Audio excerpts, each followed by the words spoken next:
Beaucoup de gens me connaissent au nom de Jean-Olivier, d'autres personnes m'appellent Rigen. Mais, je m'appelle bien Rigen.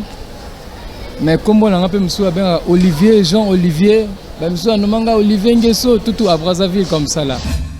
J'ai travaillé à Pointe-Noire et puis j'avais dit j'ai fait maintenant mes affaires personnelles. En arrivant à Brazzaville, à ma grande surprise, papa c'est moi qui m'a commis ma place singai na banda ko vanda. Bato baye bakelo ko ante. Mais nga na yebi yango lelo faire comprendre bato. Ouais ko faire contredire ngai ki mbango azamu tout.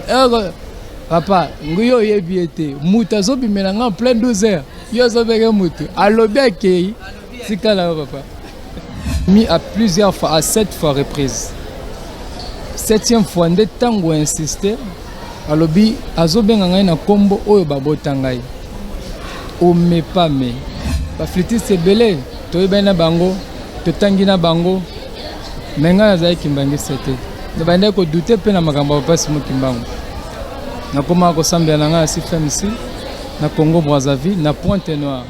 Tango apparaître na salon, na vandi bonazota à TV. Papa Simon Kimbangu Kengani, le chef spirituel de l'église Kimbangiste, abimi liboso na ngai.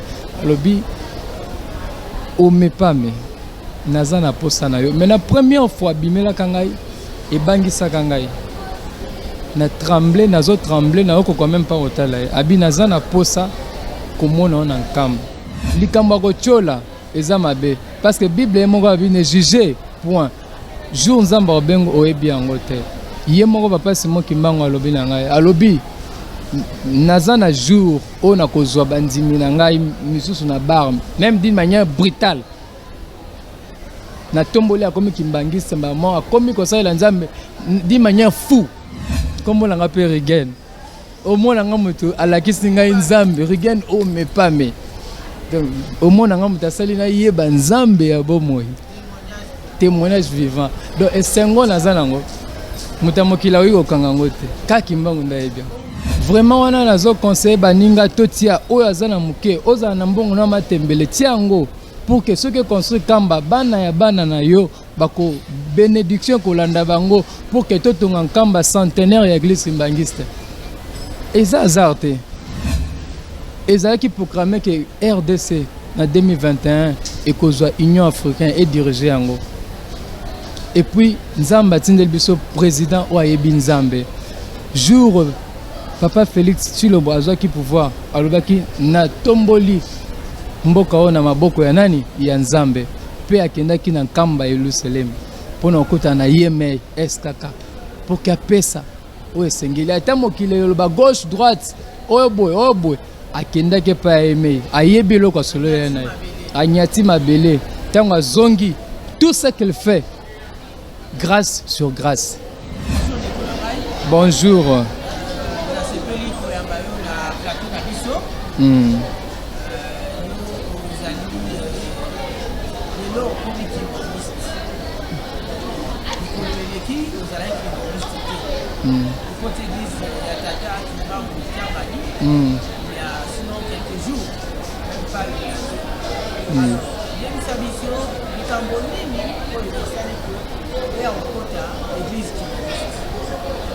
Église Kimbangiste ngai baninga ebele ba influence ngai na kota parce que ba école monsieur to ande ko kende nazaki influencer na baninga école Kimbangiste ba flitiste ebele to ibena bango to tangina bango menga nazaki Kimbangiste te na bande ko douter pe na makambo papa Simon Kimbangu na koma ko sambia na nga si FMC na Congo Brazzaville na Pointe-Noire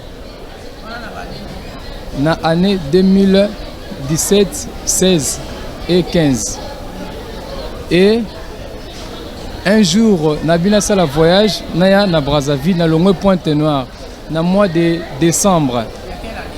Mois de décembre 2020, na sali voyage, Naye Brazzaville. Pour des raisons personnelles, j'avais mes activités. Je travaillais à Pointe-Noire et puis à Longue Moussala, j'avais dit j'ai fait maintenant mes affaires personnelles. En arrivant à Brazzaville, à ma grande surprise, papa Simon Kimbangu a commis ma place singai na banda ko vanda. tango nyoso abimi à plusieurs fois, à 7 fois reprise. 7e fois nde tango insisté alobi azobenga ngai na kombo oyo babota ngai Omepame. Beaucoup de gens me connaissent au nom de Jean Olivier, d'autres personnes m'appellent Rigen.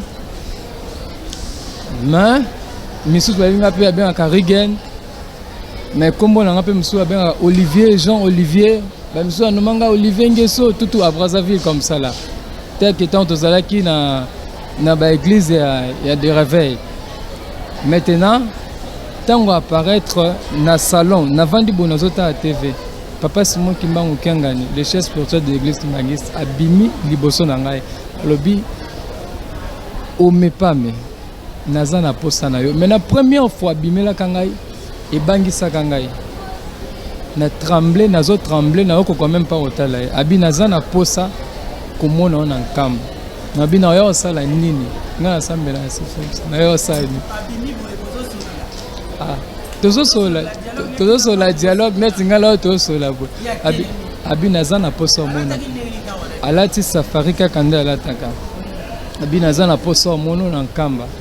Nabi kamba na éviter na continuer ba faire na ngai papa jour mon a commis libosa église à plateau ya centre d'accueil Kimbangis à Brazzaville pouf esprit bête bikota na kutipe église za ki soirée na kutipe gauche na demandé na bina posa na mona pasteur Kimbangis abipona nini na bino mais ces derniers temps, Kimbangu a dérangé.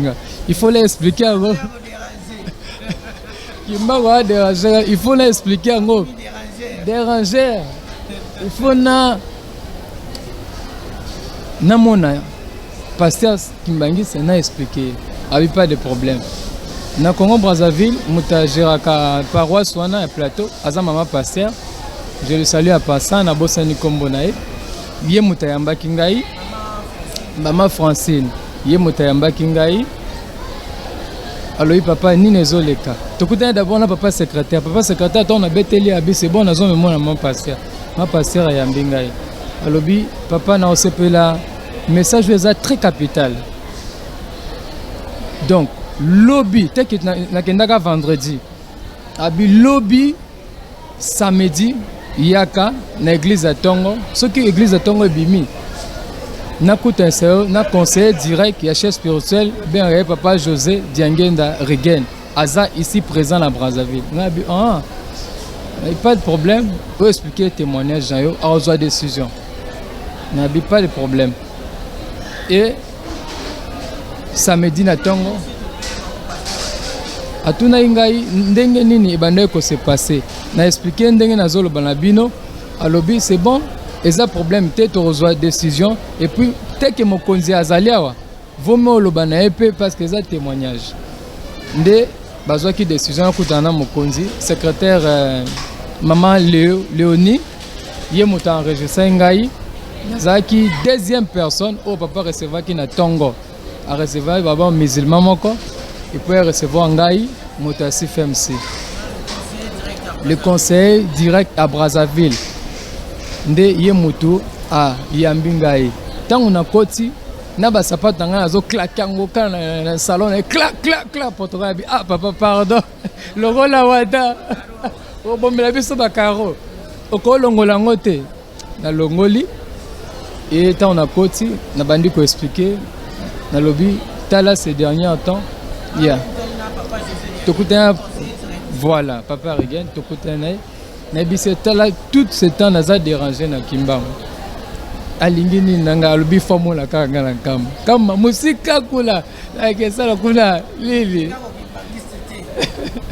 comme nous avons là qui kuna au nom de Jésus merci quoi non ga suba na lobby naza posana suki salikambo teke zo bimela ngai boy naza à l'aise te na moi na butu azo résister à l'objet qui oyete ngai na osali kan moko malamu te likolo na parce que na ngi na pesa o musala o salela ngai lobi malamu allez papa Rigen alobi na ozo décision na place na yo ndenge oza boye nga nazonga nkamba tozonga na yo. Moi je réside Brazzaville, tout. J'ai d'autres familles ici là, malgré tout. Il y a des parents aussi à Kinshasa, il y a papa qui est à Kinshasa, il y a d'autres familles qui est à Kinshasa. Abinga na yo tozo kende kamba. Nazu ba activité na nga pe na kati. Babi mercredi to voyager. Ma mélodie a lobi na ngai préparer voyage. So ki olala na ndako yozala mabe. Dimanche na kilt yaka. Nde na ye dimanche vers 16h culte peut ezala ki nango déjà. Bazu ya valisette na ngai. Batia yango na chambre pesi ngai chambre pa mama elodi na ba protocole. Ba yambi ngai très kitoko. Maintenant to chan to swana na tuna kutuna. Bino na CFMC. Ba bonsala ka science ya culte. Te na CFMC eza ba adoration, ba intercession ezali ba prière de combat. Sika konesko voilà ba prière de combat. Ya obundi sa jam.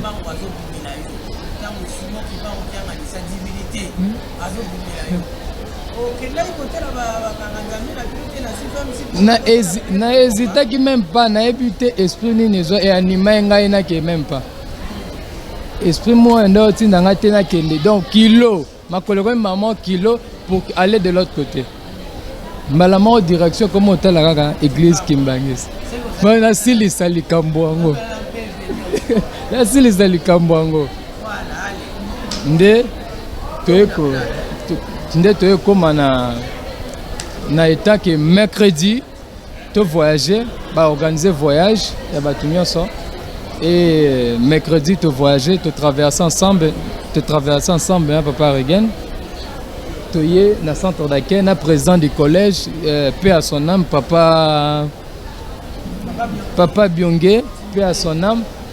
À ma grande surprise na yoka kitango na yé na centre d'accueil qui aza sous en vie donc Nzamba Bomba et papa moko humble chef ya collège mais au konzimate azolia na bino azola tabino ba sandal je dis très simple il se fait pas voir mais c'est lui le numéro 1 de l'église kimbangiste au Congo Brazzaville mais très simple Dieu soit loué place Azali Nzamba Bomba et de continuer nde sikoyo to yaki na centre d'accueil to sali 2 jours de traverser na papa Regen na délégation papa voilà délégation papa Regen te traverser to yé te sali 2 jours dans centre d'accueil quand tu sali 2 jours dans centre d'accueil te voyager maintenant samedi le matin on a voyagé pour Kamba Jérusalem et je suis parti là-bas tant on a côté na papa lobi na oyambaye dimanche lobi na pokwa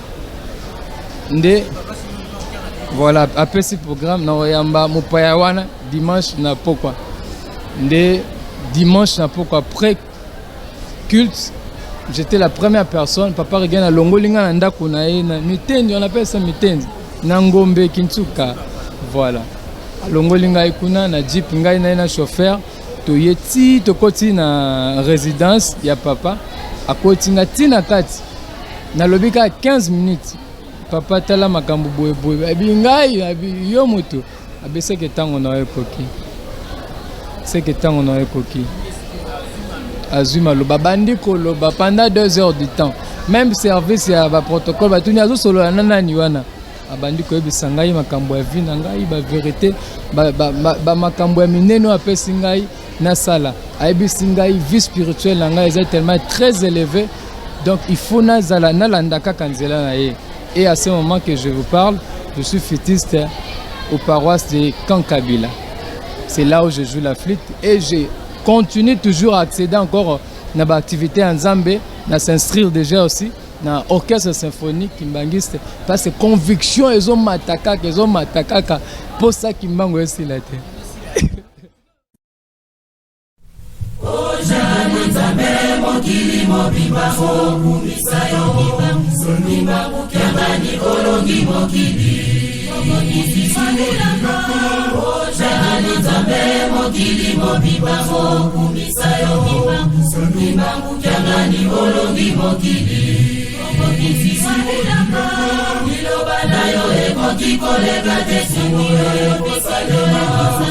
Solo ozali nzambe kati na bato libota ya bayindo liloba na yo ekoki koleka te soki oyebisalema solo ozali nzambe kati na bato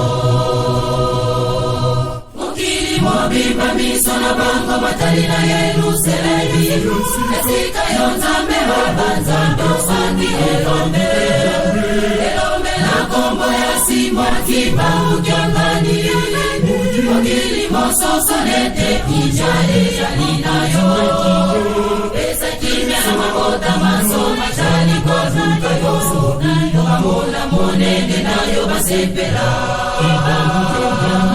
pesa kimya na mikili misone chali kozuka yo bamona monene na yo basepela Mungongo na yo tata, mungongo na yo Inele bainga bajali kojela liloba na yo Mokili mojali kombuluma maele mabatu masidi Ilangu kiangani onigisi mokili Mokili mojali kombuluma maele mabatu masidi Ilangu kiangani onigisi mokili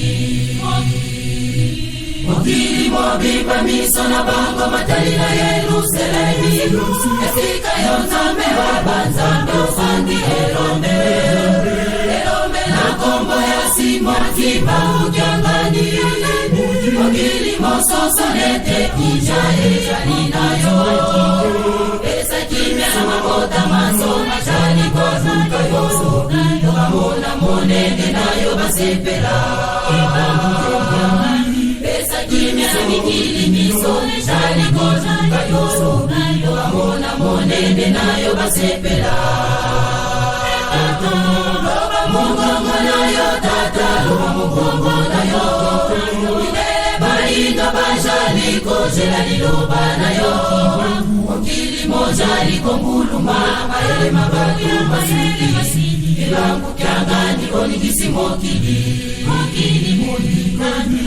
mojali kombuluma maele mabatu masidi ilangu kyangani onigisi mokili ojali nzambe ojali nzambe ojali nzambe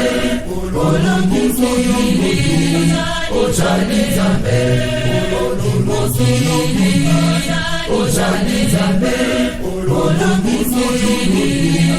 ojali nzambe solo mokili oyo ejali ayo kijani nzambe solo mokili ejali ayo kijani nzambe lakisa solo ekeyo ojali nzambe ojali nzambe yonde ojali mokonze wakakuti evangeli pesuka utomufisa yo solo yo jolizalo kumuto yemfela yo ojali nzambe utomufisa yo solo yo jolizalo kumuto yemfela yo ojali nzambe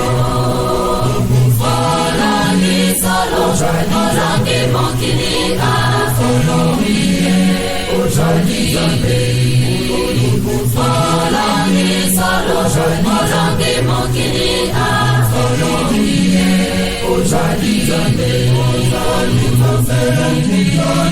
ojali nzambe ojali nzambe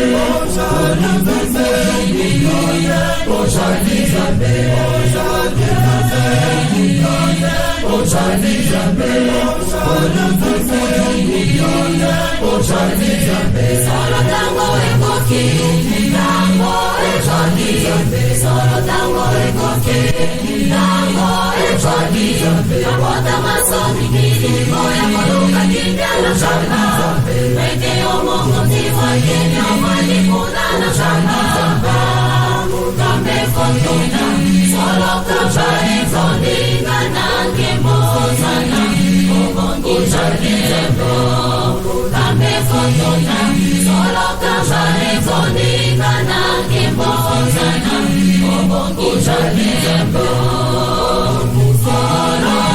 solo mokili solo ojali nzambe solo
Naza, na salle informatique de gestion. Na salle informatique de gestion, donc je suis gestionnaire. Donc, na géré Biloko, na salaka, de part et d'autre, na sous-traitance, il y a Batomosusu. Na privé, pe na salaka. Na activité personnelle, pe na zanango. Ah, boy, na Kishasa, na zali, na zape na parents, bazan na Kishasa, na salaka, ah, pe. Donc, c'est un peu ça. Mais na minute, yo mutako, longolanga, ida kimbangu, azate, parce que na za témoignage vivant.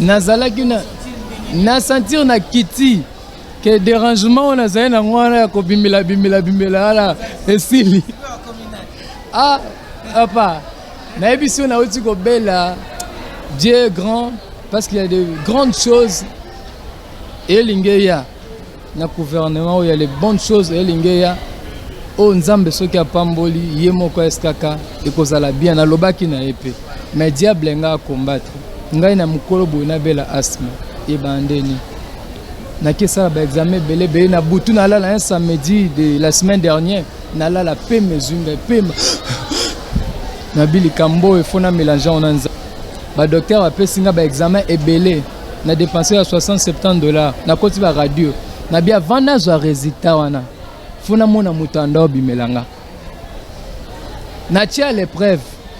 Quand on a eu un centre d'accueil, c'était un mardi. Mvula et beti à Kosakanate de 4 heures à 5 heures. Mais Nabima, na membre de ma famille, toya wana centre d'accueil, to koti kilt. Babondeli, babi papa kobimate. Nganabi quoi? Ngana kutana papa te.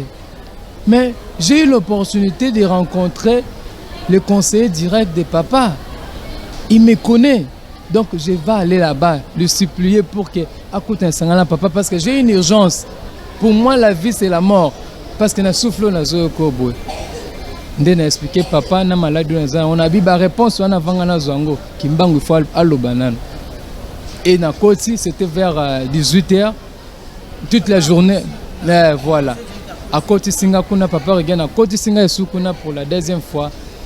Pour que bayamba ngai ayambi ngai et papa simo kimbangu na lobi na ye tele loko zo déranger ngai eza boy abi eza mo pepe aseki abi tango zo zonga boy ba résultat n'est négatif.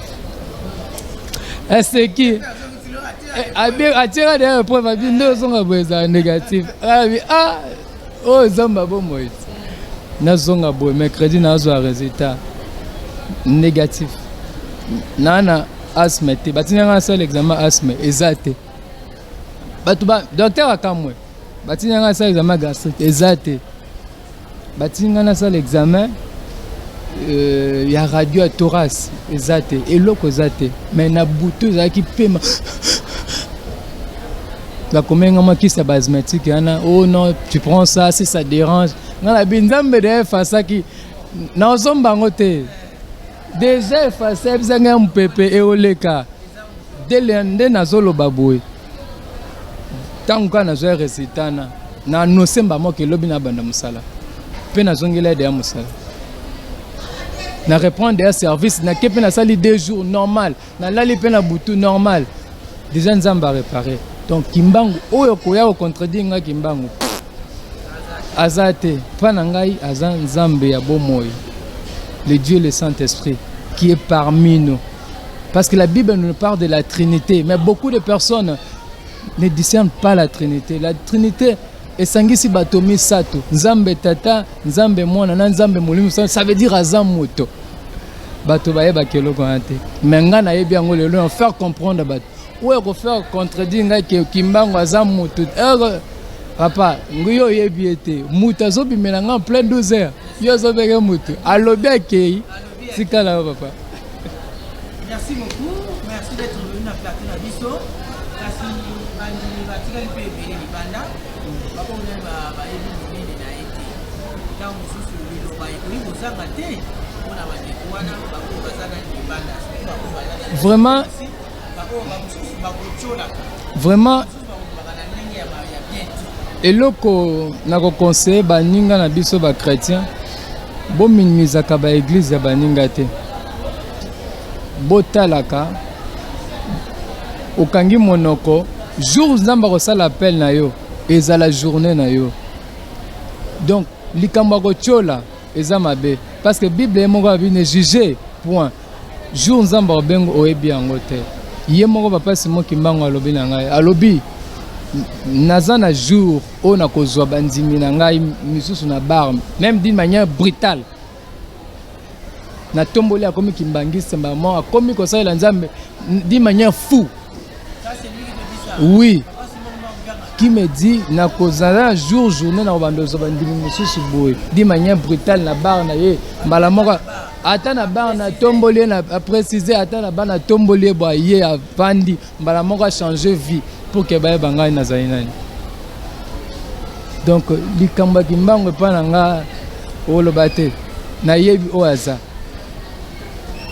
ndalo ba mu pepe leki à ce jour na réponse service en normal. Musala déjà na zobetela nzambe flûte. Naza flûtiste kimbangiste. Na minute na ebisio kamba le 17 mars to kamba teni wala. Ah, tisi de la sombi. Donc semaine prochaine nzambe Kimbangu pesa ngana mbongo nanu wana. Babongisa teni yango bien babiloko wana tout. Na direction générale boyana bo filmer ye wana comme on l'a appelé Regen. Au moins on a mutu alakisi ngai nzambe Regen o me pas me. Donc au moins on a mutu salina ye ba nzambe ya bomoi. Témoignage vivant. Donc esengo nazanango. Mutamokila wi okanga ngote. Ka Kimbangu ndaibia. Vraiment wana nazo conseiller baninga totia oyo azana muke oza na mbongo na matembele tiango pour que ceux qui construisent kamba bana ya bana na yo bako bénédiction kolanda bango pour que totonga kamba centenaire ya église kimbangiste eza azarte eza qui proclamer que RDC en 2021 et kozwa Union africaine et diriger yango et puis nzamba tindel biso président o ayebi nzambe jour Papa Félix Tshilombo azwaki pouvoir alobaki na tomboli mboka ona maboko ya nani ya nzambe pe akendaki na nkamba ya Yerusalem pona okota na yeme SKK pour que pesa o esengeli ata mokile yoloba gauche droite oyo boy akendaki epai ya Aimé ayebi eloko asolo ya na ye anyati mabele ntango azongi tout ce qu'il fait grâce sur grâce. Donc nzambe abomba biso na sepeli mingi vraiment. Merci beaucoup Papa Rigen. Sepeli makasi na ndenge se disponibiliser na invitation na biso ezali bala liboso kasi kozala mbala ya suka te. Oyo ekomi ndako oyo ekomi ndako. Donc naza na posa comme multi-service na église simbangiste. Donc nazalela nzambe abi manya fou. Pour la rattraper retard. Là, la question qui la paroisse, vitesse. Papa Gorilla, il faut la banda déjà accélérer déjà. Na calcul comme musala, so na ke musala na ya. Nzambe etambola kana musala pa so le but so ki to lukite zamabe. Na ke musala na ye répétition na ke musala parce que mbongo wana nde kotonga. Mbongo na osala nzambe yango nde etonga so na salite na otia tite ndenge nini donc baninga kuna $10 à papa $10 à papa grâce ko la atia te ekozende ngai donc il faut na za na vivacité mbongo na poche ya kopesa nzambe na ngai alkesengo.